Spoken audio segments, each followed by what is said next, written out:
Namibia produces between 1.8 to 2 million carats of diamonds annually, but with the ongoing COVID-19 pandemic travel restrictions, the demand for rough diamonds globally has hit an all-time low.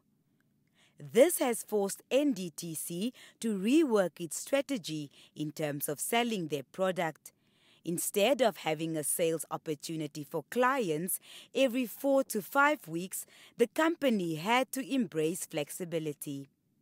Big fundamental move from how we've been doing things in the past to now is to say, rather than having them only come in every 5 weeks or so, is to have them actually come in, have the opportunity to come in every week.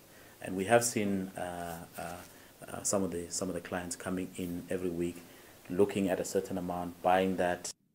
Even with the flexibility, the NDTC says demand for rough diamonds is down by 60 to 70%. At the moment, diamond jewelry consumers are not really buying, which means site holders are not in a rush to finalize deals.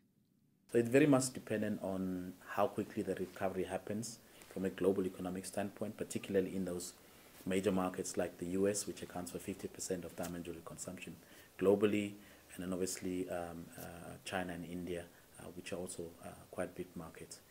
So it all depends on how quickly things pick up on that end, and that's going to create that pull through. If it doesn't happen that quickly, obviously then we will see a prolonged period of downturn in terms of the rest of the value chain going up to mining.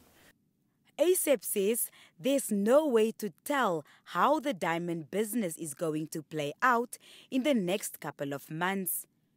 NDTC has not opted for salary cuts, nor has it retrenched any employee since the pandemic. We have a plan at least until the end of the year to say this is how we want to manage the business.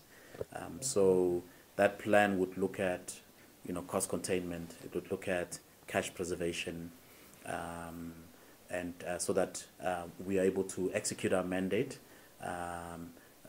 But also one of the key things is, as far as possible, making sure that we also retain our staff. Obviously, it's something that you cannot guarantee in the long run because we don't know where we're going to end up in terms of the crisis. But what we are saying is that we have put in place a plan. We've developed plans and have put in place a plan that would, as far as what's in our control, can minimize the risk of actually us having to let go of employees at a later stage. Frances Shahama, NBC News, Windhoek.